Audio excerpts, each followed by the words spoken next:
Welcome to the podcast, Eye for Talent, the show where we've got an eye for talent. I'm your host, Dylan, aka DJ Cereal Sauce. I'm a YouTube content creator, Twitch streamer, producer. What else do I do?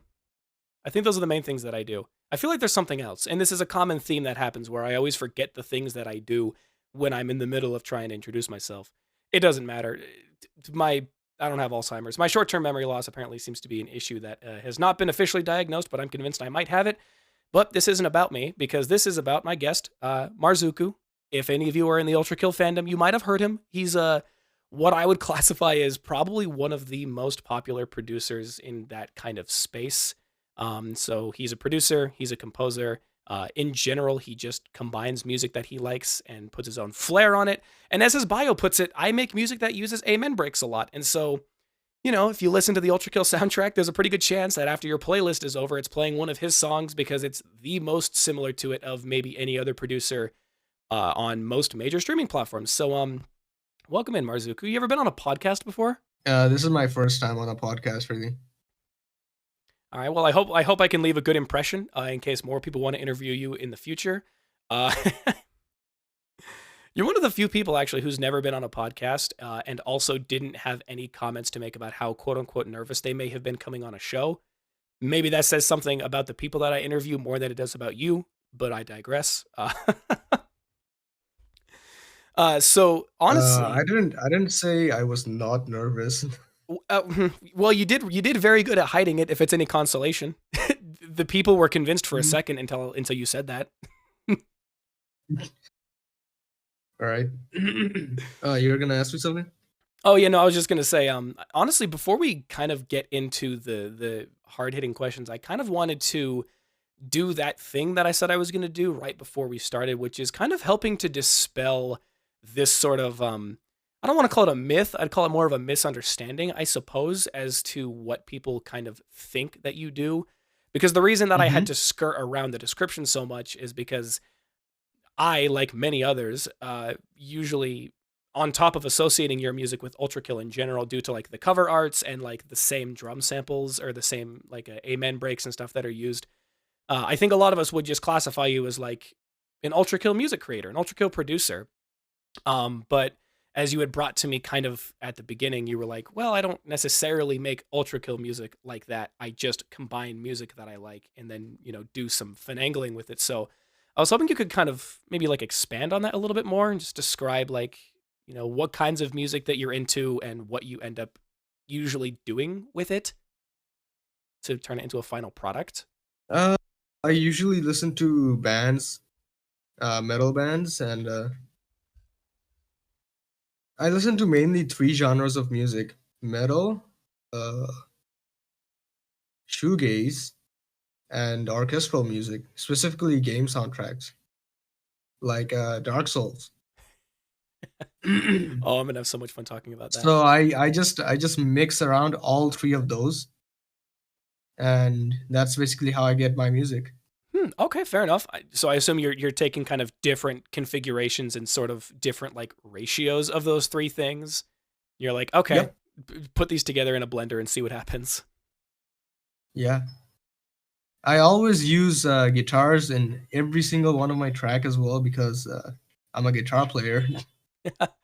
And if I don't use it, it feels like I'm kind of removing myself from the track. You know what? That's actually a really good way to look at that, because especially if you're talking about like uh if you're talking about like guitar music that like if it's guitar music that you are always playing in yourself, then yeah, that's usually Mhm. kind of like the biggest commitment that one has to make to actually making a track. So I suppose yeah, it's like well, this is the core of how I start a song. So like why bother Yeah. if it doesn't have my guitar on it? Yeah, I do usually start making tracks on the guitar first, with the chord progression first and then the melody. Yeah, that's a really solid way to start. Uh, Obviously, probably the most common way to start for most people. It's just interesting seeing how it's like I will always be starting with this. I will always be starting with me Yep. physically actually playing the guitar and recording that in, and then figuring out how I want to compile other pieces, kind of around it. So Yeah. Most people do the same, but with piano most of the time. Since, MIDI pianos are really common among producers. That is. Oh yeah. They're definitely. I mean, it's kind of like a staple of like any producer, insofar as they have like a little bit of extra money that they can spend on one. Because you Mhm. just put it wherever you want, and then you can just kind of like fiddle on them for a little while until you find something that sticks, and then you're like, all right, let me build off of that. Yeah, guitars aren't really that much different from keyboards. I kind of wish they were able to use guitars as a MIDI instrument. Oh yeah, like they make one that is, I guess, almost functionally identical to like a real guitar, but one that you can play to kind of Yeah, like play yeah, other instruments as well. yeah, achieve that MIDI effect. I also think it would probably be good because then you can you can more organically create you can sort of reproduce the sound and the sort of humanness of a guitar while still having like a particular tone or a particular sound that you want of like a virtual instrument. So that'd be cool to see. No, I definitely think that violin on guitar would sound extremely unnatural. Yeah, maybe that doesn't belong there, but that's because who's playing violin in like in quick succession like that. But if we're talking about I other mean, instruments that are not the violin, then I could see it working. I don't play the guitar, but yeah, and another thing is probably drums. Can't imagine how you would play that on guitar. all I'm gonna say is if people can play like Call of Duty with a guitar, they can probably Okay, find a way yeah. to make drum programming work with a guitar. Yeah, definitely. There's probably easier options like putting pads on the guitar itself. There's probably easier solutions like using an MPC. What's an NPC? An MPC is usually it's like the God, what is it? It's like those little square kind of drum pad pieces Yeah, that yeah, you'll see on certain MIDI controllers. mm-hmm. And so you That's what I can was talking about. yeah. Oh, duh, you're just saying put those on the keyboard or put those on the guitar. My goodness, no, I guess I have a one Yeah. track mind for that. It doesn't matter either way. Um, I guess in regards to the three main genres of music that you like and listen to, and then kind of produce around, I'm interested to see Well, like what metal bands you enjoy listening to, and then if you could also give like a quick description of shoegaze. Because I have a friend who makes music like shoegaze, but has never done justice in explaining it to me. So I'm hoping you might be able to do better than him. what do you mean by music like shoegaze? Wait, isn't shoegaze a genre actually? Did I just say something real dumb? No, it is a genre, but like, I don't know. I guess what I should say um, is he makes a lot of music with shoegaze as the inspiration. Like he'll kind of do the same thing that you do, mhm. where he listens to a lot of shoegaze music and then he'll just go make something that would be inspired by that. But yeah, I'm kind of curious to see like what like if you had to describe shoegaze to somebody who for some reason didn't want to go Google it, how would you kind of describe it to them? uh, I'd say it's pretty guitar heavy, but I'd explain shoegaze as a. It's kind of like metal, but at the same time not. It's more ambient. So there's more stuff like synthesizers, but like specifically pads and strings. Oh, okay. So we're talking really like kind of like slow, like instruments that don't need to Yes. move around very much in their notes they're playing. Yeah. And Okay. also, vocals are really important in shoegaze. Although in my shoegaze inspired music, I never have vocals. But like, the vocals in specific is what makes shoegaze. I didn't actually know that that would have been like a characteristic of it, because yeah, because I can kind of imagine what shoegaze sounds like in my head, even as a person Yeah, who that's kind of my opinion on it, though. It's the specific radio-like quality to the vocals. yeah sounds like either not a lot of processing was done or that it was almost over processed to the point that it's deliberately supposed to sound maybe bad. Yeah, yeah. Usually in shoegaze, there's a lot of processing, a lot of. The reason why it's called shoegaze as well is because usually the guitar players are always looking at their feet because that's where they would have all the pedals and stuff. Yeah, I remember my buddy when he was trying to explain it to us once. Yeah, that was kind of the biggest thing he described it as, and we all thought it was absolutely hilarious because he was like, Yeah, the reason it's called shoegaze is because they tend to gaze at their shoes, and we were like, "Are you serious? Like, there's no way that that can actually be Yep. the case." But Yeah.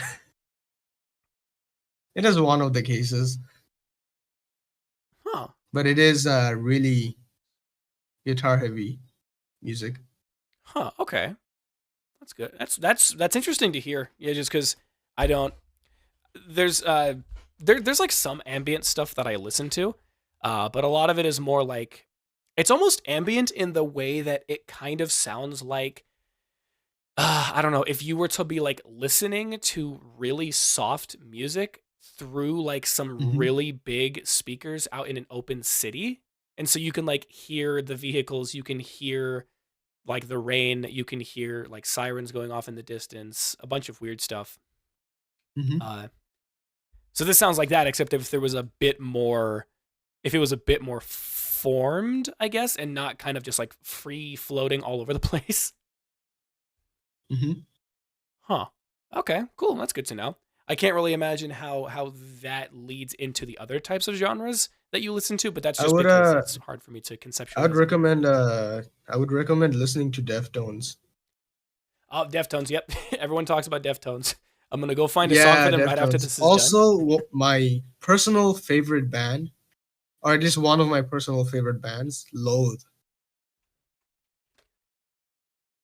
They I'll don't hear really that. make mainly shoegaze. They make a metal mixed with shoegaze. Oh, okay. So it's just like a bit heavier.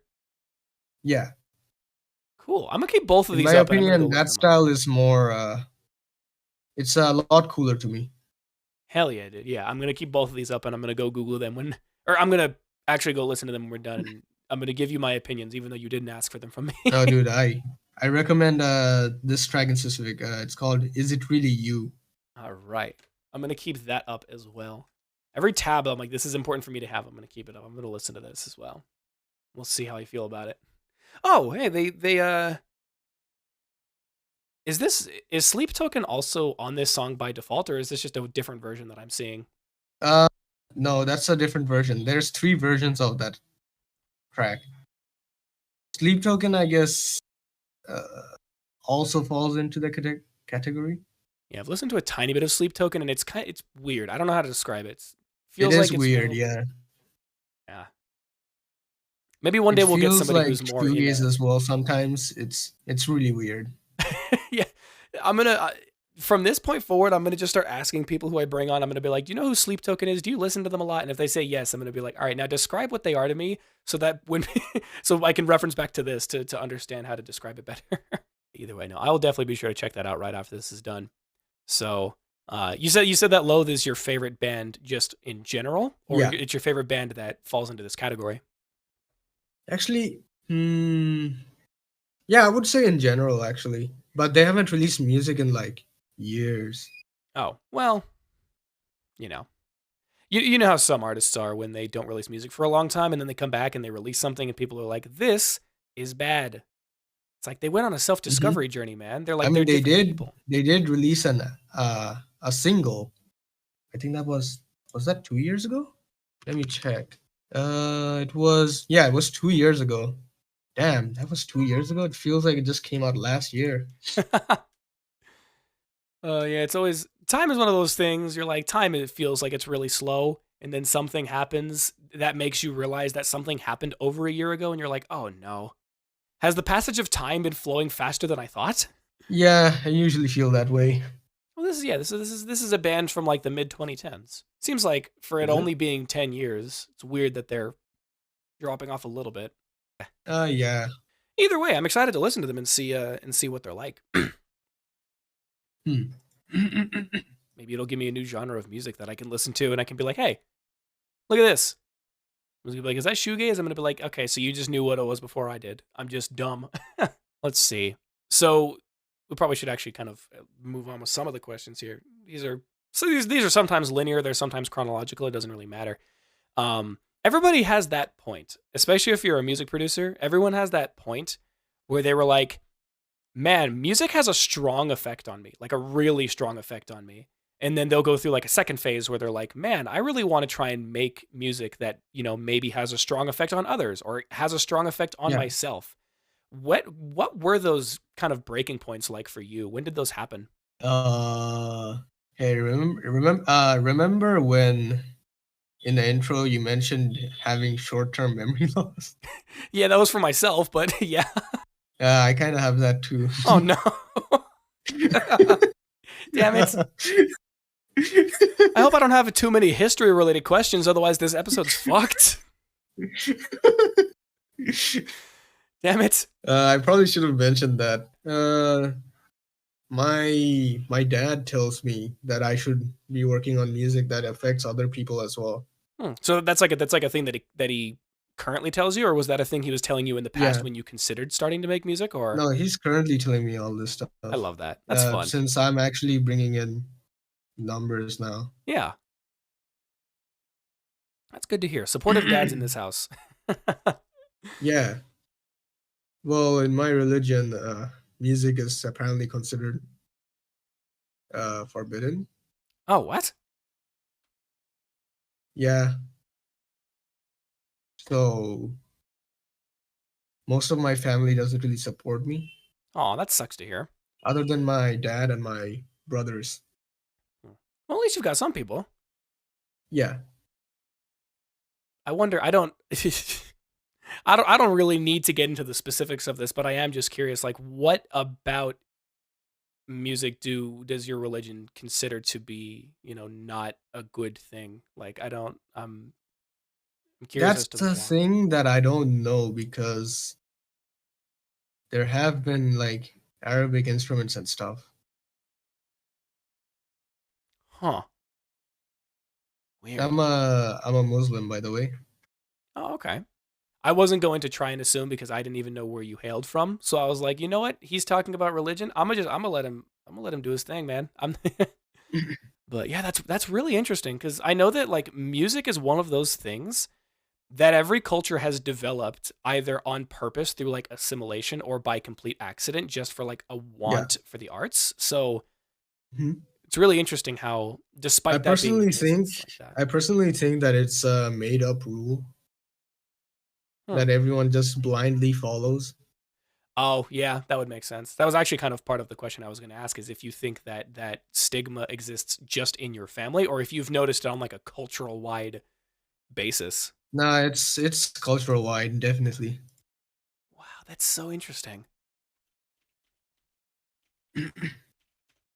Uh Yeah, sure. I'm going to Google that. It has most important reason why music is forbidden.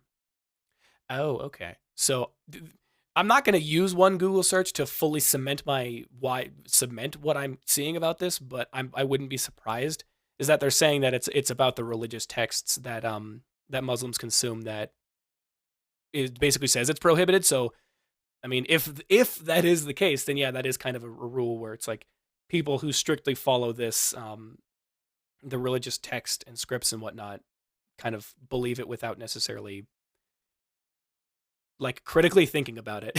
I'm trying I to. personally think I personally think if there's nothing about it in the Quran, then it's not really a part of our rules. Hmm. I mean, it's yeah. This God, this is what But I yeah, wasn't it's expecting there's myself to. nothing related to music written in the Quran. Huh. Okay, then maybe there's something that I'm reading that's outdated because this is indicating that the Quran kind of. Yeah, it's a different book that everyone else follows. Oh, okay. I understand. Yeah. Yeah. Either way, yeah, yeah, that's I don't know. I'm just fascinated by that because I have never heard of another culture that just straight up dislikes music. I've never even heard of a culture that doesn't know what it is, and so to hear that is Mhm. kind of eye opening for me. And knowing my luck, I'm now going to start finding more cultures and religions that consider music to be like a bad thing or a sin to partake in or something. But regardless Mm. of the fact, It's only natural that people find music eventually. yeah, it's like everything makes noise. Everything has a tone to it. Eventually, somebody's going to stumble Yeah. upon something and they're going to hear like a little note off, like a little plink off of some glass or whatever the hell, and they're going to be like, wow, that sounded pretty. And then they evolve from there. Yeah. But either way, that question did not go the way that I was expecting, and I'm okay with that. Maybe one day your memory will come back and you'll be like, where does my love of music come from? Because right now you're probably just existing in a state where you're just like, I just remembered. oh, I think back in 2022, I remember sampling a blender. no. I don't remember what I used it on. What were you doing sampling a blender then? Because that's such a bizarre like thing to choose. I honestly don't know. I was probably going to put it into a synthesizer. Yeah, okay, fair enough. I suppose blenders, yeah, they do have a pitch most of the time, so you can Yeah, just they like, do. yeah, so you could just like, there's like a Yeah, you studio can session synthesize happening, and them. there's like a studio session happening, and someone's like, "Yo, dude, that's like a really nice I was sounding like." really heavily invested in like Doom music back then. Oh, okay, yeah, that makes of course. I guess it was sort of inspired by Mick Gordon. I'm gonna Google if Nick Gordon ever sampled a blender.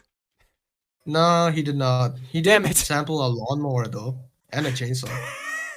You know what? Close enough, honestly. I mean, it's like the old versus the new, I suppose. Yeah. That's funny. Nick Gordon, this is a tribute to you. Oh boy, what? That's man. That's one hell of an upbringing. My goodness. I think I started out making music with Doom style stuff. I've been trying to emulate that for like a whole year back in 2022. Yeah. And then I just quit. I mean, I didn't quit. I just I think that's around when I found Ultrakill, and I listened to the music and I was like, And since I wasn't really good with drums, I just decided, all right, I'll just start using aim and breaks instead. And that's how it started. Yeah, that's fair. That was actually going to be my second question, which is, yeah, how did you get into making music? So I imagine, were you playing Doom at the time when you wanted to try and make music like it, or did you just Yeah, I listen to was. music? Okay. And then eventually you're like, you know what, this isn't cutting it. This isn't, for one reason or another, you're like, I'm not making this anymore. And then as most people who find Ultrakill do, it usually is because of an accidental pipeline from Doom to Ultrakill. And in your case, it was a pipeline from Doom's music to Ultrakill music, and you were like, you know what? Now this is my thing. Yeah. Huh, okay. I honestly do not even remember how I evolved my music. I just kind of did. Yeah, you were just like whatever I could. Yeah. If I could have my acoustic guitar back now, my music would probably change a bunch as well. Oh yeah, because it would be like a totally different. I mean, it'd be a totally different sound. It'd have like totally different genres of music associated with it. Probably can't put amen breaks over over an acoustic guitar very well. No, you can. Yeah, I tried doing my top track Athens. Bad idea. But no, wow, okay. Yeah, so all the Ultrakill people that I've interviewed, it's been like we started with Doom, we moved to Ultrakill, and I'm trying to like piece together kind of like this timeline in my head where it was like you started with these games and you're like, this music is really cool. So were you like attempting to make music in general before that happened? Or were you playing Doom and you were like, I want to make something that kind of sounds like this, and then you had to kind of like start from the ground up to learn how to make music and then how to make music inspired by Doom? All right, so basically, I've been learning guitar since I think 2021. No. I think I started making music in 2021. Yeah. All right. I started learning guitar in 2019. So I just started making music with 2 years of experience on guitar. And what I kind of music were mainly you making back learned in the how day? to that I literally started with do music. That's it. To do that, I found as many videos of Mick Gordon composing as I could, Put them in like a and playlist. I also watched his whole GDC talk on Doom's music from start to finish. And how long is that whole thing? I think it was a 2 hour interview. Oh, okay, Might okay, have been cool. 1 hour. Pretty digestible, I'd say. Yeah. Even then, I think it was too short for for what's it? Yeah, it's like too Explanation. short for an interview of that caliber. Yeah. All the stuff he does is pretty complex, and I don't think I could ever recreate it. Honestly, just based on what I kind of understand about Doom music, which mostly comes from reviews where people seem to know a lot more about it than I would have expected, it seems like Hmm. a really complicated thing to do. You know, it seems like It is. it seems like one of those things where you'd almost have to be making music. Like I'm not here to assume how old you are, but like from my perspective, I'm like you'd probably have to be making music for longer than I've been alive, and I'm 22. Uh, just to be able to do that kind of thing, especially on like a consistent basis. So yeah, it definitely seems like it'd be very difficult to get into. But now you have your own kind of genre that you've been fucking with that, you know, in due time, people are gonna watch other interviews relating to the music you make, and they're gonna be like, I don't know if I could ever make that music. It's gonna be a wild tone shift. You're not ready for it. I mean, I'm pretty sure people already say that about me. It's kind Yeah, of weird, really. yeah, it's a little bit surreal. You're like, man, what is like I don't know, just And I think everything I made like around a year ago, it's really simplistic. And yet I see many people struggling to get the same style down.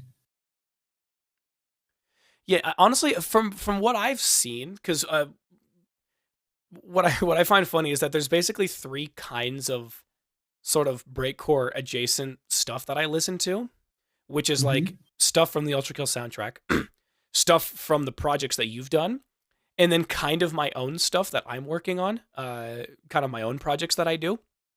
And what I've Yeah. noticed is that all three of them are still of their own distinct style, mostly Mhm. because of what I can commonly understand to be the way that they produce music as a whole. Like the way that I Mhm. make breakcore, sure, you and me use the same samples. Sure, like Yeah. you, me, and Hakita all use the same amen breaks, but we end up with three totally different products, mostly to Yeah. reflect the projects that they're being put towards, as well as the ways that music is produced on an individual level between all three of us. And so, you know, people who look at the way that you make this music and they're like, I don't even know how to do this kind of thing. It's probably because they make music in a very specific way that is nowhere Mhm. near the way that you make music. And so when they try and make breakcore or breakcore adjacent stuff, it's going to sound infinitely different because, you know, they just make music differently and their brain works differently. Mhm. So, yeah, I mean, because I've had situations where I've listened to something that you've made and I've been like, how the hell did he do that? And from like a theory Any tracks in level, specific come to mind about that? um, God, what's one? There was one that I was listening to. Um, it's funny. I was listening to all of the Violence soundtrack so that I could continue work like making notes on the music for making a video about it. And then Mhm. one of your songs had come up right after it that I listened to, and I didn't really understand how to perceive what was going on because even if I get it from like I understand it from like a theoretical perspective where I'm like, oh yeah, objectively these are the things that were done. I understand that because you and me use the same DAW, I believe. I'm like, I understand this is how he What do like you chopped use? the drums. I use FL Studio. Oh yeah, I do use FL Studio as Yeah, well. perfect. I got a legit license recently. Oh, Mazel Tov. Let me see. What? Muzzle what? Mazel Tov. I think it's like a Jewish thing for like congratulations. I think I'm not Jewish. It's just I listen Oh, to a food podcast hosted by two Jewish people, and they say that a lot, and so it seeped its way into my language. But either way, no, I was like, I was listening to it, and I was like, from a technical perspective, I understand what's happening here. This is how he's chopping things, and I understand that like when you put certain drum hits together fast enough, it creates its own tone and whatnot. yeah. But I think I just didn't understand how to put it into practice. Let me see. I'm trying to I'm trying to keep up the conversation while I'm trying to look through this, because I know I would pull up I would pull up just the album for Layer 7, and then I would skip to the end, and then I can go to your profile here, and I don't know what that says. I took 3 years of Japanese and I don't know what that says. Fuck. I guess the best way I can describe it is that it opens with what sounds kind of like anime piano almost, if that helps.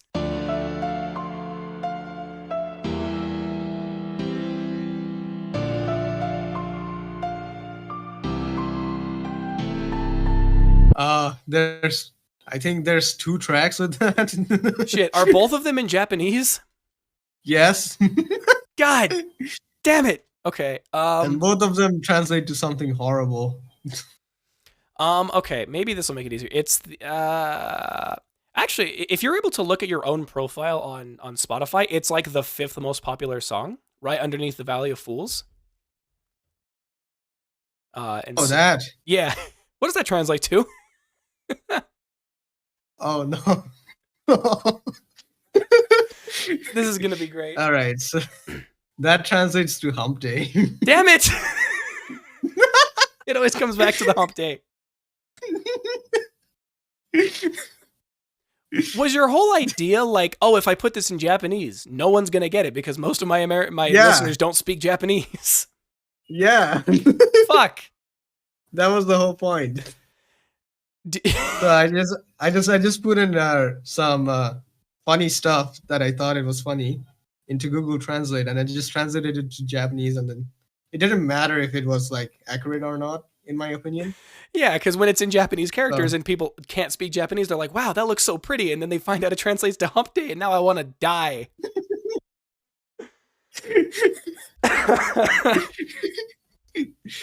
Oh God. Okay.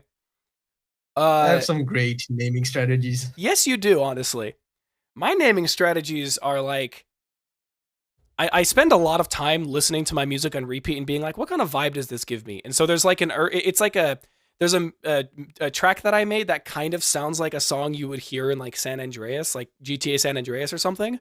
And I don't know why, but I just pictured like a luxury car. And then I pictured a cartoon character or something who looks really silly and had no business driving that car. And so I titled this like early 2000s hip hop, like, you know, San Andreas ass beat. I titled it Monkey in the Benz for like, and my friend will not stop harassing me about it. So I fully sympathize with what you're talking about right now. But oh God, what was I talking? Why did I get there? Oh yeah, when I was listening to that, I was like, from a technical standpoint, I understand what's going on here. And I was like, I couldn't make it happen. But a part of why I probably couldn't make it happen is because I'm not really like a composer like that. Maybe even calling you a composer from your perspective might be even, you're like that's a little bit extreme, but like, I don't know, the way that I listen to composition of any particular song. Nah, I say you could call me a composer now, since I do mostly make orchestral music now. Yeah. So with that in mind, I'm like, I'm not a composer. I don't make orchestral music. This is not something that I could do. What I typically do is I'll take a sample that I think sounds really good. I kind of do what you do. I take a sample that I think sounds good. I find the appropriate drum break for it, or at least that's what I was doing for this project. I would do that, and then I'm like a master of taking both of those things and just trying to arrange them into like a really high, like upbeat and or high energy and or super like, like just a head banging type thing. And so some people would probably look at that and be like, I don't know how to do that. It's like, well, I've done this for a few years, so makes it a little easier. I guess most of my music is really emotional. Definitively, even yes. with the break beats. Absolutely, yes. Honestly, some of the music that I listen to from you reminds you probably have seen this meme somewhere where it's like, the piano or the sample versus the drums in a breakcore song, and it's like really, Uh-huh. really, pretty sounding piano, and then just like these super chopped to hell breakcore drums.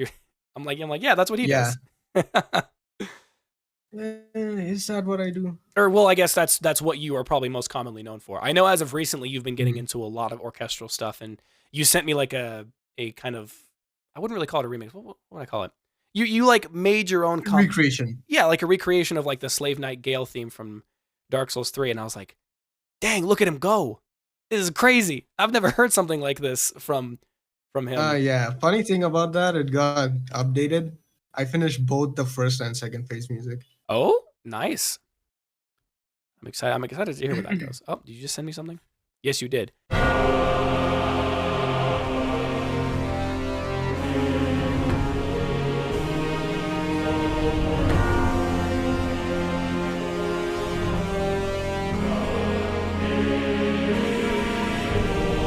Either way, all this is to be said, going all the way back to the beginning of this tangent. Nick Gord makes some killer music, and yeah, it would probably be very Yeah. difficult, no matter how good you are at making music in this day and age, to make something like that happen consistently, because it's, yeah, a totally different line of I thinking.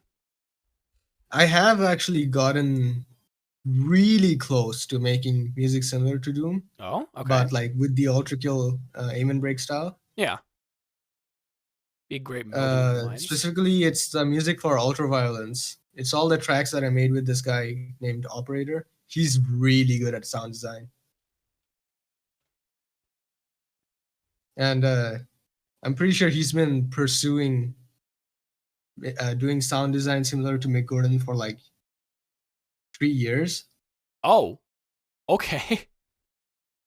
and he's getting really close. God, that sounds cool. Yeah. This project, I see this project right here. Let me pull this. Please don't pick up the sound. I'm going to keep that on my tab as well. But no, I mean, honestly, yeah, with that in mind of the work that you've been putting in with Operator to kind of do all this stuff for like the Ultraviolence soundtrack and whatnot, Yeah. Are you? I assume you're probably it's at least still in the back of your mind to keep trying to pursue that kind of thing on your own time. No, not really. Not anymore, at least. You kind of just like, are you just deciding you want to leave it up to him, or you're like, that's not necessarily a project that interests you anymore? It is interesting, but like I don't think I don't think I can pursue it for much longer. So instead, I'm heading down the cinematic route. Yeah, fair enough. All right. I mean, hey, at least you can say, yeah, you got really close. You're like, hey, look, you're like, this is the end product of something that I was able to make, and listen to how close it sounds. Or you can just say, don't worry about that. Look at this new stuff that I'm working on. Look at this Slave Knight Gale remake that I made. Yeah.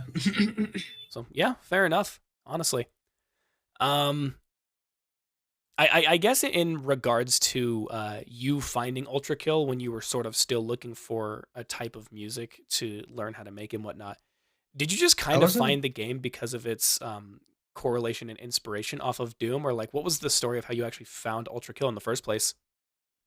All right. So I think this was around the end of 2020. No, sorry. This was around August 2021. Yeah. Okay. That's when I first. No, no, no. I tried out the demo in June, I think. Yeah, I tried out the Ultrakill demo in June because I was looking for games that would run on my PC that were similar to Doom. Oh, okay. Yeah, because prior to that, my graphics card got completely fried. Oh, God. Sounds. Oh, goodness. That sucks. Yeah, So you were it like was going an crazy crazy. RX 570. Oh, I It think was pretty good. that might be the graphics card that my old computer has, actually. That's funny. It was pretty good. Not too big of a deal. Well, I have an RTX 4060 now. Oh, yeah. Yeah, pretty big upgrade. Yeah, that is a pretty big upgrade. I made huge upgrades to my PC this month, actually. Oh, that's convenient timing. Yeah. I also got myself a gaming chair. Actually, it's not a gaming chair. It's an office chair. I mean, hey, honestly, from what I've heard, most people are like, office chairs are the way to go. Like, some gaming Yeah, chairs no, cool. gaming chairs are extremely uncomfortable. Yeah. Like after 3 months of use, it becomes like completely aired out. It's really flat. It's uncomfortable. Yeah, funnily enough, I don't know how or why this happens, but the company that I work at, they're not even like adjacent to gamers or like computer parts or electronics or anything like that. Hmm. Some of the chairs they have in the office are gaming chairs, and What? well, part of me is like, one, why do you have gaming chairs in this office space that doesn't really belong here? But two, yeah, the one that I used to use when I was working up at the front of that building, I was like, this is like bad because Yeah, like 3 people before me were probably using it, and so it's like relatively old, and yeah, it's wearing out. And so now I'm like, this office chair, the one that I have here in my house and the one I have at my job, I'm like, this is so much better. Why can't gaming chair companies like get the formula right? What the hell? I gotta agree with that. But And gaming chairs are pretty. I'm pretty sure they're pretty bad for your back as well. yeah, most of the time it's like you have to get something extra to help with like your lumbar support or your lower back or whatever. Hmm. Which I don't know how you design a non-ergonomic chair when that's the whole point of a chair, but I'm not in that business, so Yeah, I don't really care. and they still call them ergonomic. Yeah, that's a good point. Yeah, the ones that have ergonomic in their name are like the least ergonomic ever. Let me look at this. Hold on. Yeah, Ergonomic gaming chairs. Let me see what comes up. Rate this on a scale of 1 to 10. That doesn't even look like a gaming chair. That looks like they took an office chair and then put like some like fancy ass cushions on them. Actually, a fair amount of these do uh, have like a lumbar support piece underneath it. So I guess they might be getting better, but I can't say for certain. hmm, But either way, shouts out the office chair. Uh, yeah, but yeah, so at one point you're like, well, my graphics card is fried. It's absolutely toast. I can't do a whole lot with it. And so you were trying to find games yeah. that That were. was during the graphics card shortage as well. Oh no, yeah, I totally forgot that even happened because I didn't even have the money to get a computer at that time, so I wasn't even thinking about it. Me neither. I guess yeah, for you, you're like, I didn't have a choice. My graphics card and was fried. then and then 2022 came, and then I bought an RX 6500 XT, the worst purchase I've ever made in my life. It is the worst graphics card I've ever used. I'm pretty sure it's worse than a 570, yet it's newer than a 570. Just so weird. Yeah, I don't. I am not a computer nerd when it comes to like the physical mechanical parts of it, so I don't even. I I'll trust you, uh, Hmm. and I'll believe that. Yeah, that's probably one of the worst, maybe ever. Um, Yeah. so yeah, graphics card shortage was going on. Your graphics card got fried, and so you were like, I'm looking for games that can kind of scratch that itch that Doom scratches without Yeah. being too intensive. So you found Ultrakill, and then Yep. you just kind of been playing it casually, and then maybe going into playing it not so casually and playing it a lot, and then ending up No, here. no. I started by playing not casually because I thought since I finished Doom on what was it? What was Nightmare? Yeah. Yeah, whatever their hardest Since I difficulty finished is. Doom on Nightmare, I could like do Ultrakill on violence. Huh. All right, Violent. fair enough. Yeah. So I kind of started by P ranking every levels. Fair. Yeah, I'm sure if I had started with Doom, I probably would have done the same thing. But either way, yeah, so it's like you do Yeah. Doom on the hardest. You move to Ultrakill and Right instantly went from now, going into the deep end. now I've switched to playing casually because I feel like I'm getting old.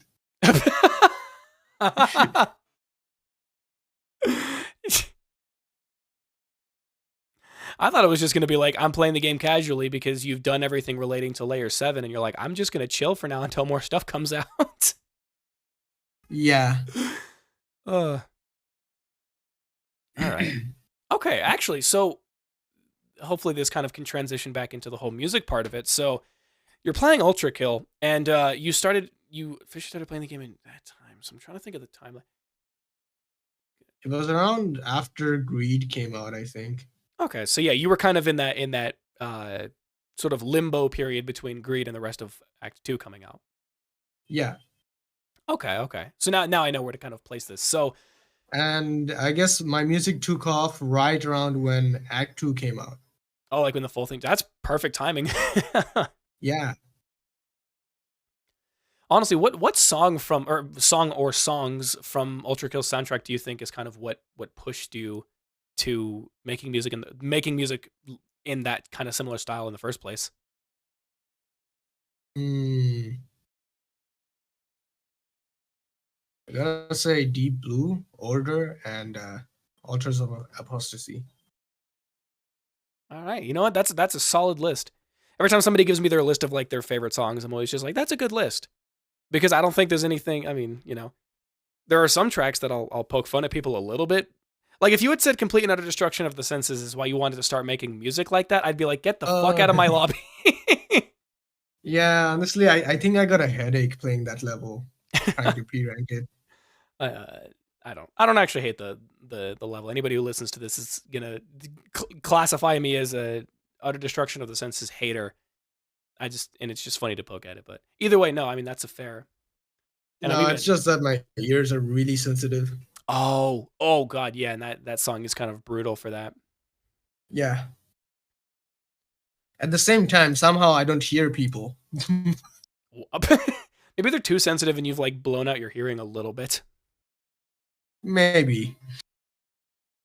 Or maybe you've learned to tune out the noise. And you're like, "Oh, what? Sorry, I didn't realize you were talking to me. I was too busy not listening."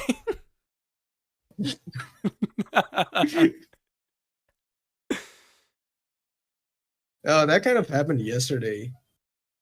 My friends really wanted me to get onto a Destiny raid or something, and I was in the middle of making my Slave Knight Gale remake. Yeah. I was doing the second phase of the music, and I just heard them screaming in the background while I was working on the track. I was in the call. I don't know why. Dude, I do the I was same just thing. muted and working on it. I'll be listening to like a reference of something and my friend will say my name and I won't listen to them because I'm too busy listening into like the mix or something. And then they'll say my name again and I'll be like, "Oh, what? Sorry, I didn't hear you. I was blasting banger beats in my ears. My bad." Yeah, I'm pretty sure I angered them a bunch yesterday because we couldn't even do the raid anymore after I was done because because it just took so long. the server started getting maintenance. Oh, damn. Bad timing. Yep. This is getting into something that I didn't think I was gonna ask about for some reason. I don't know why, but you're like I play Destiny with my friends and we do our raids and we do silly stuff. What are other games that you're into? What are other games that you just play for fun? Oh, Yakuza games are so good. Ooh, I've never played one, but I like that. I like that choice. Yeah. Well, I'm trying to play through Yakuza 3. It's kind of the You're not I don't feeling really it. have much to say about it. It's kind of annoying how you have to save the game.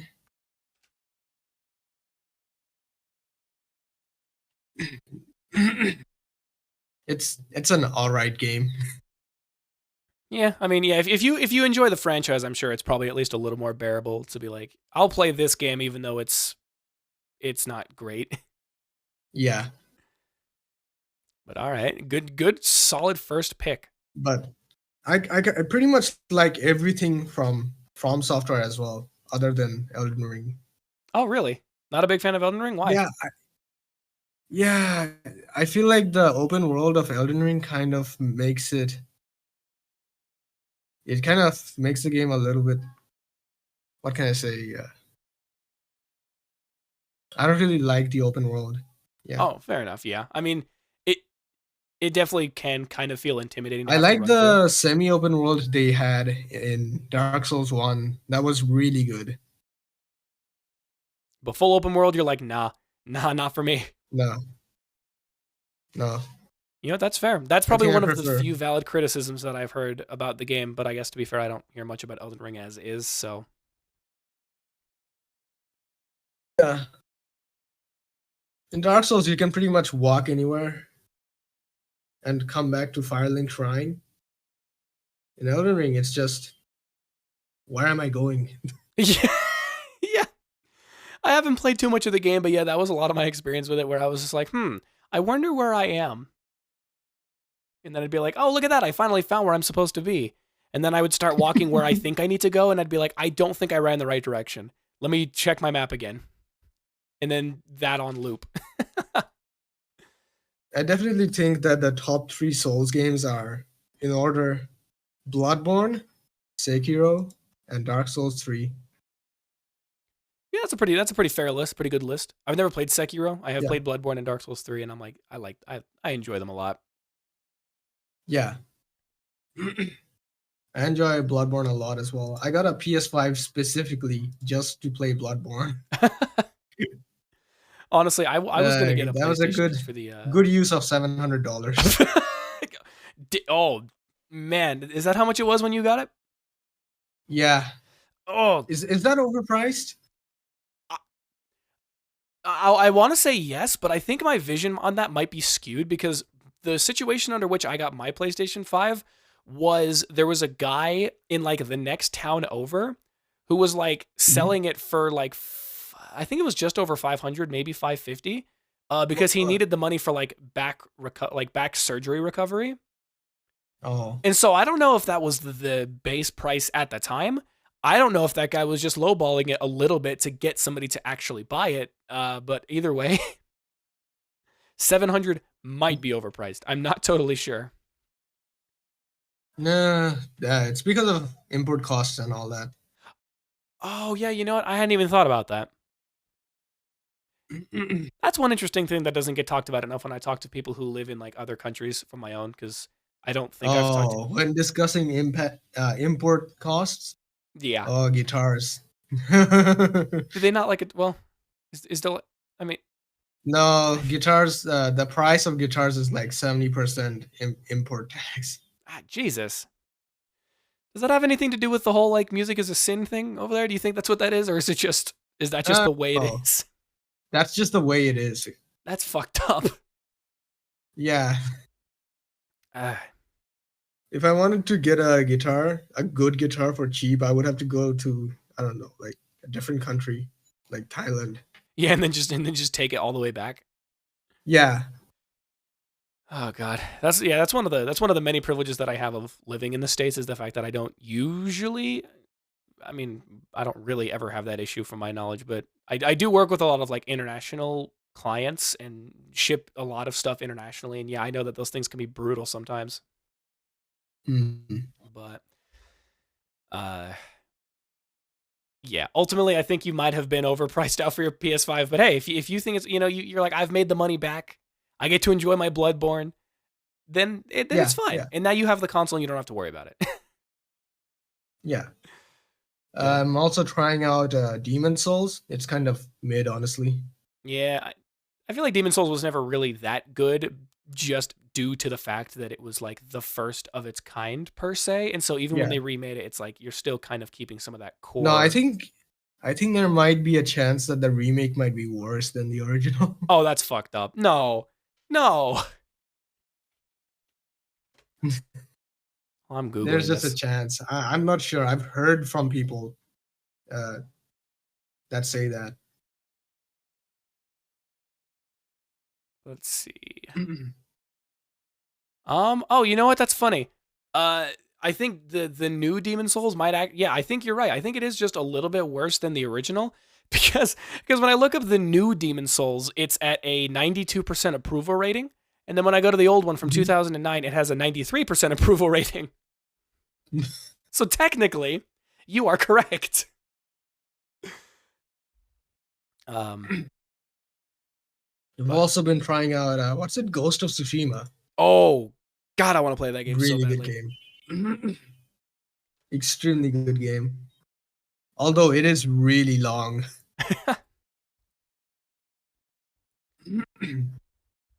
But there's a lot you can do in that game. Well, not a lot actually.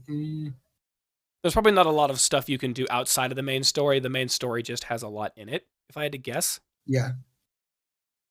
Yeah, which, I mean, yeah, for some people that's good, for some people that's bad. I think I'd be personally okay with it as long as there is It just even a lot has of stuff in it. a it even has a Bloodborne reference in the game actually.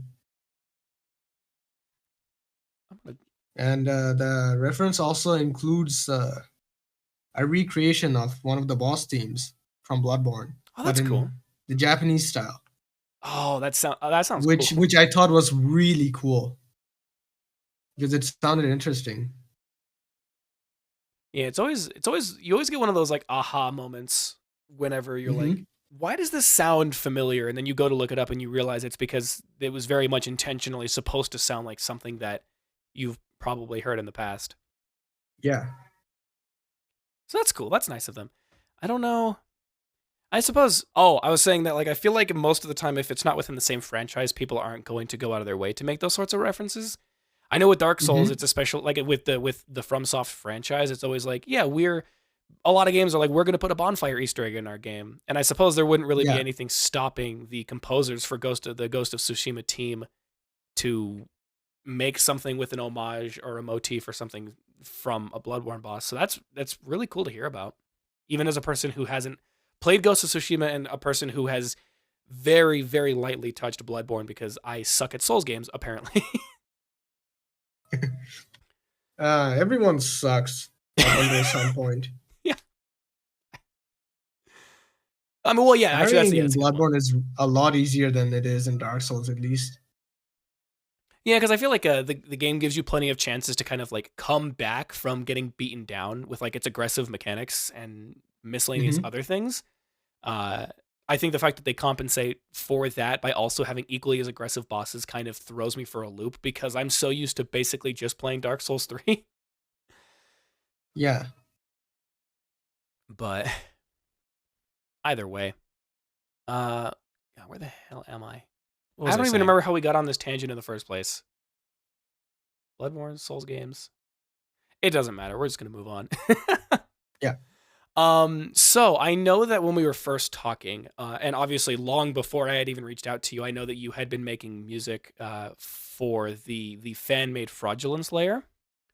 Yeah. So I'm just curious, like, kind of what drove you to make Fraudulence sound like that, like give it the kind of sound that it has. Like, what was your thought process when making the music for it? All right. So in the early stages, I think it was using some sort of piano piece, uh, just as a placeholder for the level. Yeah, Listening to that, I was thinking it kind of works, but kind of not. So I tried making something classical, like myself, yeah, like an orchestral type. because I thought it fit the gold and black aesthetic. Yeah. Oh, yeah. Okay. I see what you're saying. Yeah, because it kind of fits with like that sort of regal, like Yeah, this is very pompous kind of layer looking. yeah. Okay. And I assume did you and the actual map creator work side by side when making the full layer with this music, or did you see everything that he had No, playable and then you started making stuff from there? no. I finished the music first. Oh, okay. I had so many ideas that I just didn't tell him, and I just finished the whole layer before before she even what's it before she even finished the second level. So you basically just saw a color palette and maybe like concept art, and you were like, "All right, I'm slamming my foot on the gas." Yep. I even finished the boss track You finished the without boss even track with no have boss. yeah. There was no art designs, no concept art. There was nothing. I just finished the music. Dang, you're a champion, dude. Yeah. Well, the boss track is pretty much just a Dark Souls track. They open it up or they open up the doors to the boss and like a health bar appears at the bottom and they're like, "Oh fuck." They're like, I don't want to play Dark Souls." Oh, that's funny. I love that. So yeah, so see, I actually made the music once for the boss, and then I was like, the mix is actually kind of bad, and then I completely remade a new song. oh, So I actually made 2 tracks for the boss, but like one of them is crap. you're like, yeah, this doesn't fit with what I'm looking for, anyways. You're like, just scrap Yeah. it, try again. The new one I made is pretty much like Ludwig's theme from Bloodborne. Oh, okay. By pretty much, I mean it is a blatant knockoff. It's fine. It's a fan layer. It's not like copyright exists for fan-made Ultrakill games or Yeah. stuff. Yeah. But I mean, hey, you know, what are the chances that the Bloodborne community and the Ultrakill community intersect enough for people to make a big fuss about it, you know? Nah, there's not really big chances, but if you think about it, both the games are actually pretty similar. Hold on. You know what? Actually, no, you're totally right, actually. Wait a minute. Yeah. Both of them want you to be extremely aggressive. Both of them have heal back mechanics. Wait, hold on. And both of them have parrying. Yeah. It's just the difference is that all that blood that you collect in Ultrakill was actually just put into vials and now you just have it on demand. Yeah. Huh, okay. Yeah, I have some friends who have played Bloodborne and Ultrakill. I have friends who have played just Ultrakill and people who have played just Bloodborne. I'm going to bring that to them and I'm going to be like, guys, I was like, this theory was introduced to me by a friend of the show. And here's what they told me. But I feel like someone could completely recreate Bloodborne in Ultrakill, honestly. I mean, yeah, I could believe it. I mean, if somebody can recreate the It's prelude of definitely Ultrakill possible. in Minecraft, then yeah, I don't see why we couldn't create Bloodborne and Ultrakill. Oh, well, there is one issue. The issue being Sony. Oh That's yeah, about it. yeah. If that if Ultrakill fan made Bloodborne game became popular, whoever created that would just be absolutely blasted with copyright problems. Yep. Shoot. Okay, well, you know what? That's you never want to mess with Sony, honestly. They also own most of Spotify too, so Wait, they do? What? yeah. Why? I think it was because of some deal back when Spotify was starting out. They made deals with major record labels like Sony so that they could actually put the songs legally onto their platform. But there is a huge problem with YouTube Premium. There's a lot of music that is specifically region locked on YouTube Premium. Oh well. Yeah. Funnily enough, that's one of the main reasons why I get that's one of the main reasons I still use Spotify. Yeah, so you have more freedom to listen to music that might be region locked and whatnot. Yeah. Huh. And I switch around subscriptions from different regions. For example, I have a Australian not YouTube, Spotify Premium, but I'm not from Australia. I had a friend who somehow ended up getting into a family plan of Spotify that was based in Argentina. Mm-hmm. I was like, where did you even find that? Accidentally? What? Yeah, well, I think the accidental part is how it ended up being from Argentina. I think he very deliberately did some kind of slightly shady things to just basically get access to a Spotify Premium account so he didn't have to pay for it because he's broke. Mm-hmm. He's broke, but he's really smart. It's just that when he ended up, whenever he'd be like driving us places when there'd be a bunch of us, and he'd be like, yeah, just put some music in the queue, and we would notice that a lot of stuff was like heavily favored like music that plays from like Argentinian subscribers and isn't necessarily pushing like music that we would get if we had an American subscription. And we were like, "What the hell's wrong with your Spotify?" And he was like, "Oh yeah, it's an Argentinian account." And I'm like, we were like, "Why do you have that?" So yeah, I know I totally get what you're saying about having the Australian Spotify account. Yeah. If I had gotten Spotify Premium from my actual country, I wouldn't be able to listen to Dark Souls music or Damn it! Elden Ring music. Like, I got to break the system a little bit. Yeah. Yeah. The thing is, it's really easy how you get different premium subscriptions from different regions. All you have to do is change the 2 letters on the end of the link, and that's it. Oh yeah, I remember hearing something about that once, and I thought it was like a scam because it looked kind of suspicious. But I mean, hey, if it works, it works. Honestly, when you had mentioned the country locking thing, it actually made me remember the fact that I'm pretty sure even one of the songs that's in Ultrakill's soundtrack is actually like not allowed in like Russia, in like that rough area. In Russia? Yeah, because I I made a video on Ultrakill's music, and when I was talking about the Cybergrind music, I was God, I'm flubbing over my words. I was analyzing "Hateful" by Health, Mm-hmm. and I played an extended part of the song just because I thought it sounded good, and that was the point that I was trying to make at the time. Um, Mm-hmm. and then I found out when the video came out, they were like, "This video is partially restricted and cannot be played in countries like Russia and ones kind of around it because of that song." Ah, So I don't know if it's I see. necessarily the same thing, but it still is to prove a point that like the unfortunate part about YouTube Premium is that you are still straight up locked per your region in certain Mm-hmm. areas. So, um, but yeah, I don't know. Maybe if anybody can take any advice out of this, it's yeah, maybe use YouTube Premium. I don't know. I don't like supporting YouTube because of what they have done, but if they support their creators, I'm more than willing to now. So, It's not only artists as well. It's the content creators also get more money from YouTube Premium users. yeah, because it's usually like they get paid in partial for like the actual subscription itself. And then I would assume Yeah. they probably also get paid for the ad revenue, even if ads aren't actually being watched per se. Mm-hmm.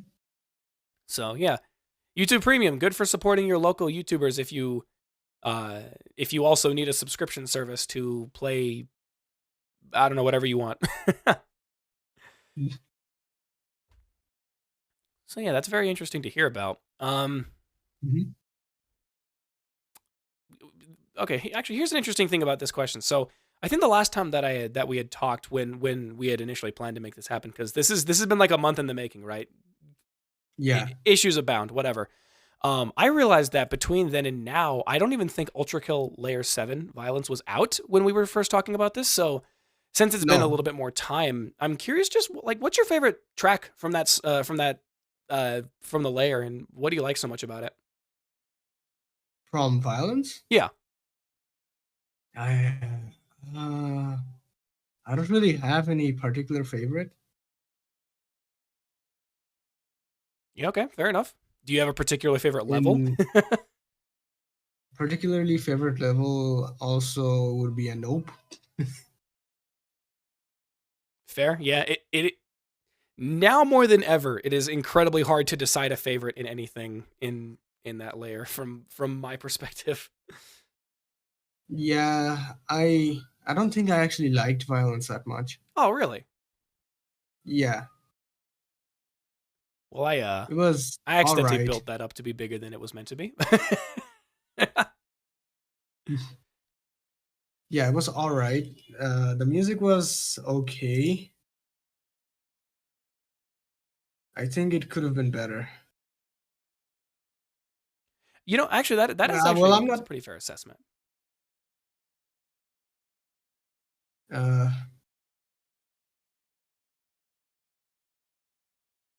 but you can say that about most things. Anything can be better.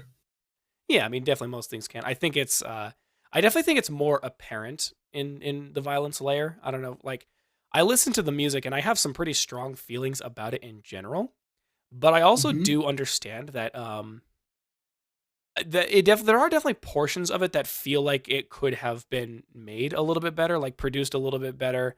The actual like the core components of what makes the songs what they are. Some of them could definitely have been improved upon if a little bit more time was put into them. Um, Mm-hmm. I have absolutely no idea how long they had been working on making that layer, but there are definitely portions of it where I was like, this feels like it. They've definitely worked on it for a long time because the levels are pretty damn hard. Yeah. And they're pretty long as well. And the music as well, from a composer's standpoint, is also pretty like well made, but like the instrumentation could have been better. Yeah. No, yeah, there are definitely portions where I hear that, and I think I accidentally did this thing where because I had to write about it so much, where I was like, this is kind of what this sounds like. This is what this is reminiscing of to me. I think because I was Hmm. tying so, or because I was and am currently still tying so much of that music into the lore behind Layer 7, which I think the lore is probably Hmm. the strongest part of all of it, the way that it's been Yeah, described and all that stuff. I think I accidentally put it up slightly higher than what maybe other people think about it.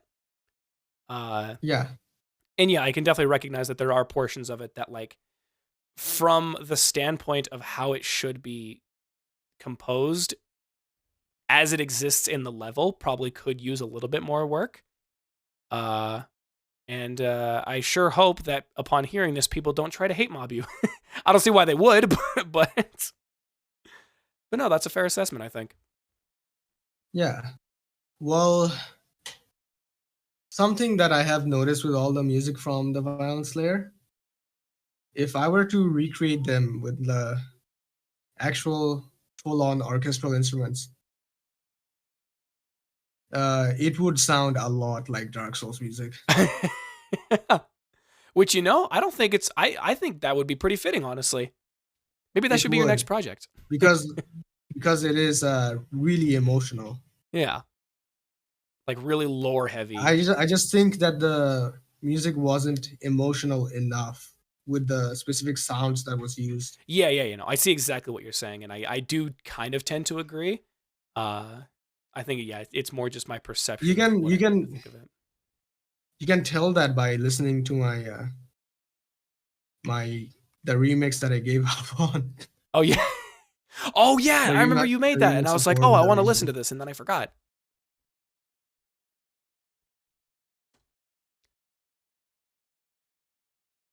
I'm gonna pull this, and I'm going to.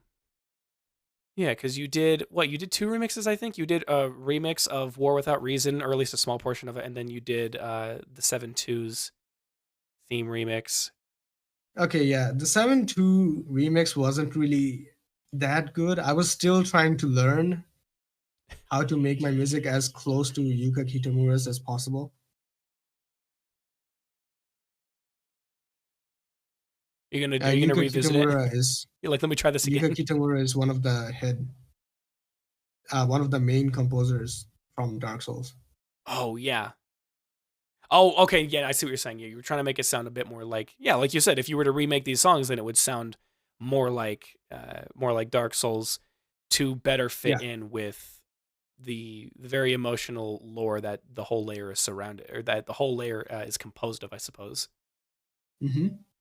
So yeah, no, that's very fair. Honestly, if you do if you do plan on doing orchestral remixes of or however you plan on going about doing all that stuff, I'm like, that's getting added to a playlist of some kind. I'm gonna show it to somebody, and I'm gonna be like, look at this, look at how nice this sounds. I'm glad that Hakita's at least chill with doing letting me make remixes of the tracks.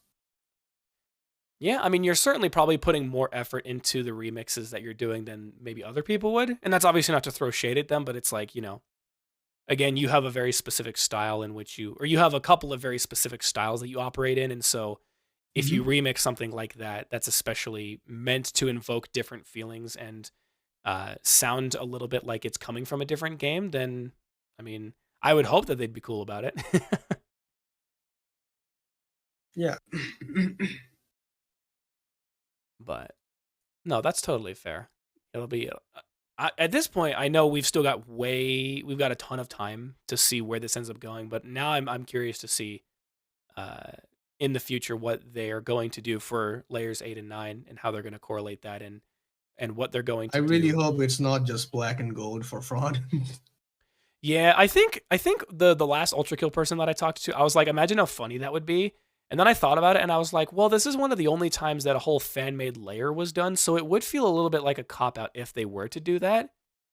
Hmm. Uh, but I also kind of look at it, and with you know, with all due respect to Spelunky and the work that they've put in to do it, uh, I feel like it's like a different level of detail that'll probably be done out of layer 8. Like it seems a little the current layer 8 levels as we have are a bit too simplistic for what I feel like would be done at this current state of where Ultrakill's at. You know? Uh, you're gonna you're gonna change your mind on that after seeing H3. Well, I'm hoping to have my mind changed. But yeah, I guess we'll have to see how 8.3 goes. And yeah, I agree with you. I'm hoping that it's not just the black and gold. I'm sure if it has little snippets of it here and there to kind of maybe pay an homage to that or signify something about the whole fraudulence layer, that might be kind of cool. But yeah, I'm hoping that it's not just like the same color palette, the same like Hmm. architect pieces and whatnot. But we'll have to Yeah. see. So, um, I still have no clue about treachery. yeah. The only thing that's been told to me is they're like, there's no way that this isn't going to be an ice layer, right? Like, it's kind of like the most infamous thing for people who understand Dante's Inferno is that that's what, Hmm. layer 9 is supposed to be. So, but then you know, any level in a game that usually has ice, it just looks like a winter level. And I don't know if a winter level is really the appropriate way to go about handling the last layer in like an epic climactic portion of a game like Ultrakill. But who knows? Who knows, man? I certainly don't. And if you do, you're probably not allowed to talk about it. So I think I really only have one more question, which is kind of just like a part of this question is kind of predicating on the fact of like you make music inspired by music that you listen to and then you put your own twist on it. Yeah. But I'm curious what your actual process itself looks like for composing or just creating anything, especially something that you want to probably upload to the internet, upload to your Spotify page for people to listen long term. Uh, I haven't actually composed much in the past 2 months, so I'm starting to really lose most of Oh no. you know. Uh, I'll just see. My music writing process changes like every time I get something new. So I can't really specifically tell you. Yeah, you don't have like a specific process. You're just like this is the idea that I want and then you sort of Yeah, just go with I'm assuming like probably just going with recently, what feels right based on that. I got this sound library. It's horror strings. So like it's the violins, cellos, basses, and violas used in horror music. Yeah. I'm gonna be using these to build tension in orchestral tracks Yeah, yeah. rather than making horror music itself. Yeah, I mean, ultimately, that's usually what the strings are probably doing is building up tension, maybe giving you a Hmm. stinger when something spooky shows up. But yeah, that seems like a pretty good use for Yeah. that. Yeah. Huh. I guess right now most of my music starts with violin. Oh, okay. So you're on like a violin kick right now, Yeah. probably because of that library. Okay, fair enough. In hindsight, I realized that actually part of this question was also you had kind of actually already elaborated on this earlier, where the general process is you're like I'm going to start with, I mean, obviously in the past it was like, I'm going to start with a guitar something and then find a way to build off of it. I still start with guitar really, but like I write the chords first and I spread the notes of the chords throughout all the string instruments first. Oh, yeah, okay. Yeah, that makes sense. Yeah. But either way, yeah, a portion of it was kind of like it was like I start with this idea and I will either physically play something in on the guitar or at least use it as a baseline to give me like the chords that I need to start with, and then you move Yeah. on to the melody of that, and then at that point it's probably just like free reign. It's just like, all right, what do I think this needs to have next, and then putting that piece in, and then what would go well with these with this like bass something that I put in. Oh, this might be a good addition to that, and then keep adding on things, removing things, changing things until you've eventually are like, all right, oh wow, this is the product that I have. Yeah. Oh, okay. So nothing too crazy. I'm just once again fascinated by the idea that it's like every track starts with that guitar in one way or another. And I like that. Yep. All right, cool. That's fair. Yeah, honestly, I think Something I still have not gotten used to is using brass instruments in my music. oh, I assume it's just not a thing that you had a reason to add in very much of yet, so you're like, well, I haven't found Yeah. something to put it in. No, now I do have things to put it in, but like I can't figure out how to use it properly because I have never actually seen someone use a brass instrument before, Oh, like like you've never friends seen like a once person or like actually playing one before like that? yeah, like in person. Yeah, Yeah. I've never seen someone playing trombones or horns in person. So So it's a little tough to figure out, yeah, how to yeah, best utilize them. yep. And I've never had the experience of actually holding one or trying to use one either. So Yeah, fair. I do have experience in trying to use a violin. So I know at least how most string instruments work. Yeah, yeah, yeah.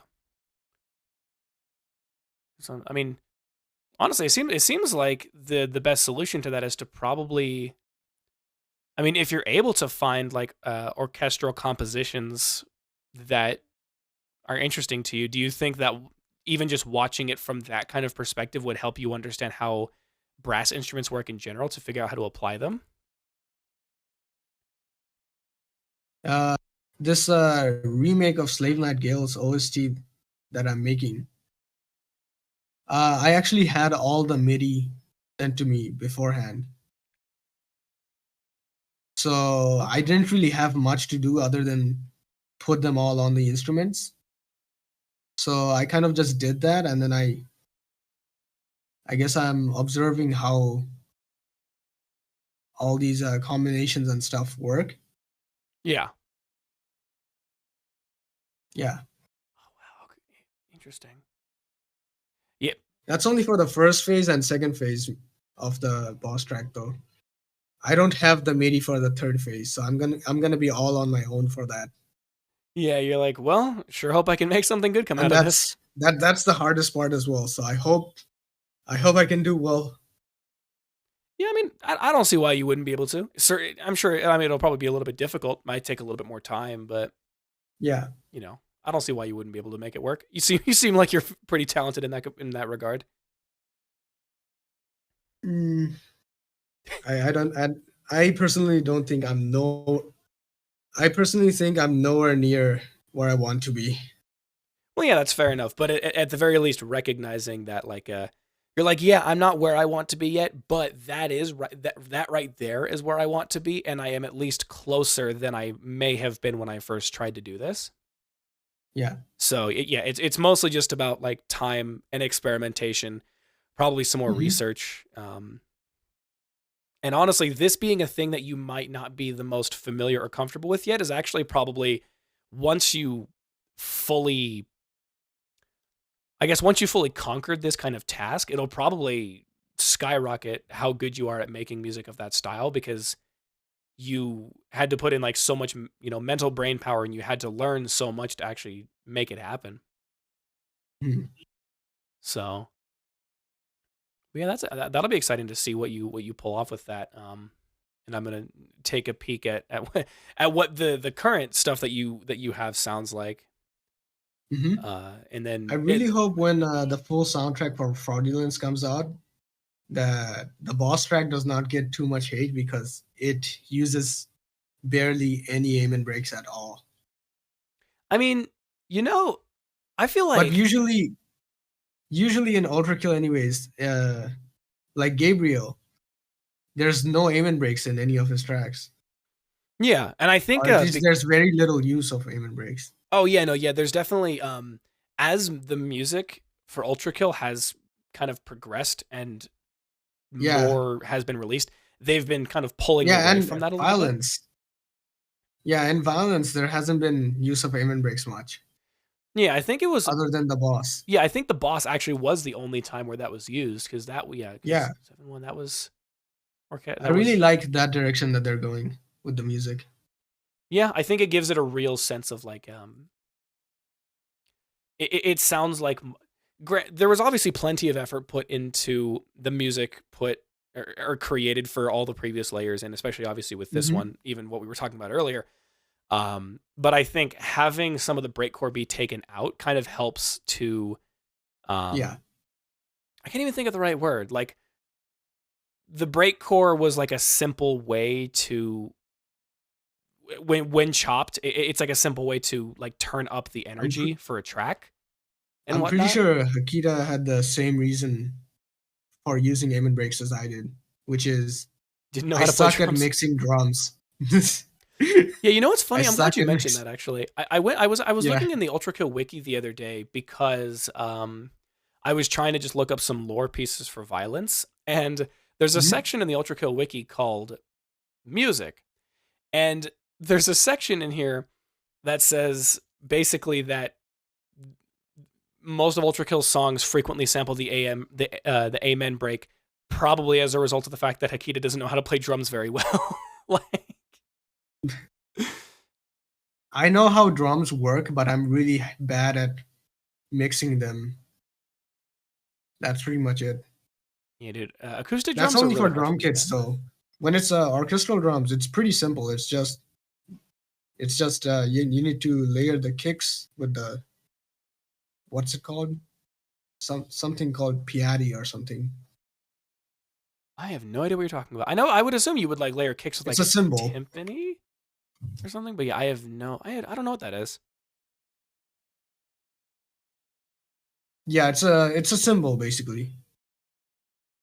Huh. Yeah, okay. And the kicks are called, I forgot what they're called. Dang it.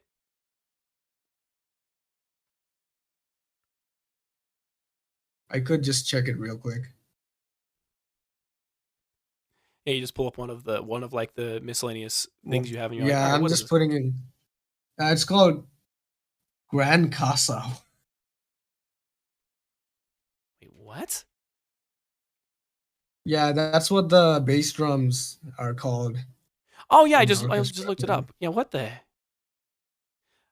Oh yeah, so a Grand Casa looks I mean it looks like it's supposed to be similar to a timpani except maybe you're not supposed to tune it and it just has a sound as stupid as that sounds. No, I'm pretty sure it's literally just a bass drum. Okay, yeah, never mind. I don't know what the hell I'm talking about then. Either way. That is massive though. Yeah, yeah. As to be expected because if you're dealing with something as big and as grandiose as like orchestral music is, it's like you can't just have a kick that has like that transient punch. It has to be like a like you can still feel it to a degree and it like carries Hmm. through whatever the hell else is going on in the composition. Yeah. But let me see. Oh, okay, I found it. Yep, on the trivia for the music section of the Ultrakill wiki, one of the trivia points is due to being bad at playing the drums, Hakita makes frequent use of amen breaks sourced from packs he found online, and then goes on to elaborate on that stuff. So yeah, you you and Hakita are not so different, not as different as you think they as you are. Yeah. But Yeah, this was actually very informational and very cool for me to hear about Oh, because oh, again of that whole sort of thought that I had coming into this, which is like, oh, he's basically just like a person who makes ultra kill type stuff, and you're like, well, no, especially in recent times, you're like, I'm expanding into more complex stuff. I'm expanding into orchestral things, things that you would hear in Dark Souls and whatnot. yeah, So yeah, I mean, it's really cool to see the transition. It's really cool to see the progress that you've made. Um, the fact that you've been sending me snippets of what you've been working on, I listen to them and I'm like, yeah. dang, like it's a pretty big step, and I'm impressed. I'm impressed with what I've seen so far. Hmm. But uh, in the album for Fraudulence Volume 1, uh, you can actually tell that in order, you can actually tell in order every track slowly becomes more and more orchestral. which I think that's For in a example, pretty appropriate. What's the word? so I guess Fraudulence Volume 1's album is pretty much my progression into orchestral music. Yeah, it's like if you need if you need like a very quick summarized timeline of what's been going on and how your music has been progressing, you could just look at Yeah. the Profaned Capital Volume 1 sort of. Or wait, this is just one song. What the hell? Okay. YouTube doesn't seem to want to organize it properly, but either way, yeah, it's The album's not out yet, so yeah, that it's might just explain three it. songs separately. Oh, I'm just talking out of my Like ass. Valley of Fools is piano, violin, cello, and amen breaks, along with guitar, of course. Yeah, because wouldn't And be a then there's Marzuku truck the without the guitar. Profane Community. That has saxophone in it, the same stuff as before. And then I even had a guest artist on that. It's a really good breakcore artist. I thought I saw something like And that. then there was the next one for H3 Turning Point, also with another guest artist. This had choirs in it, Okay. along with basses, cellos, violas, violins, pretty much every string instrument. Yeah. And then for the boss track, it's pretty much just a Dark Souls track. You're like, no amen breaks to be found. It's just, Yep. And no aim and breaks. yeah, this is just a Dark Souls boss fight. Yep. Oh god, that is, yeah. Honestly, that's really cool to hear about. I'm Yeah, it's a good slow. Well, at first it's slow, but then at the final it's a big jump. yeah. But either way, people can still kind of see the progression. They're like, yeah, this is where it Yeah. started, and this is kind of the natural endpoint. Yeah. So yeah, how long have you been working on all of the? Oh, like almost 6 months. It'll definitely have surpassed 6 months by the time everything is all set and out. For what? Fraudulence Volume 1? Yeah. It'll probably be a year because I have no idea how long it's gonna take them to make this one enemy and this one boss fight. Yeah, I think that's probably about it. Honestly, I learned a lot more about this than I thought I was going to, and I'm hoping that the people learned a Mhm. lot more than they were expecting to come into this. So honestly, I want to thank you for taking time out of your day. I shouldn't really be apologizing for this, but sorry that we both have such messed up schedules compared to each Oh yeah. other. You know. No, don't worry about that. But honestly, it's been a pleasure having you on. I was very, very nervous for this because I didn't know how this was going to go, but it seems like, it went better than I thought it was going to. Learned a lot. I hope this has been introspective for some of you folks at home listening. Um, Hmm. so yeah, I don't know if there's any other important details, any cool things that you want to bring up to people and let them know about. Uh, the soonest you can expect the Fraudulence Volume 1 album is probably February, Oh, you know what? That's not too around bad. the end of February. Yeah, that's not too bad. People can wait a month. They'll be okay. Yeah. Oh yeah, we're gonna plug that all over every social media platform. Like, go look at this, go look at this music, and people are gonna be like, "What's Ultrakill?" And I'll be like, doesn't matter. Go listen to the music. So yeah, that'll be exciting to listen to. But Hmm. cool, yeah, I could actually send a small snippet, yeah, of the track, the boss track, ooh, if you want. yeah, I'll take a little bit of the boss track as a little treat. Okay.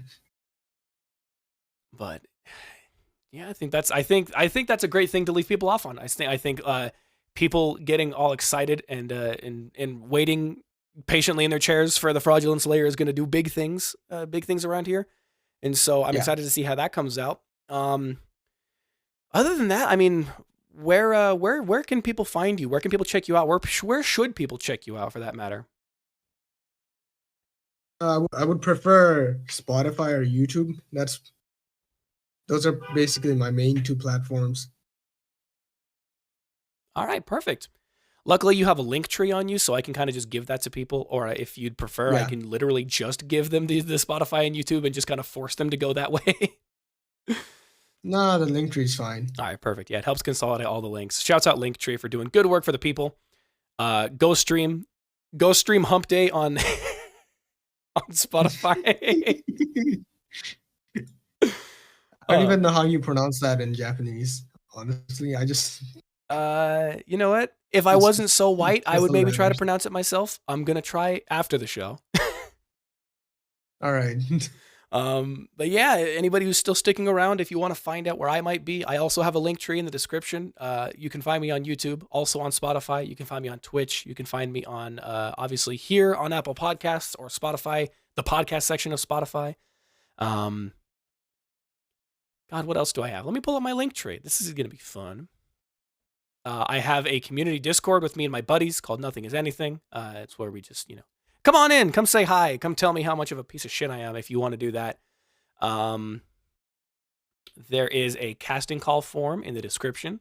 There is a Patreon if you want to support me in the show.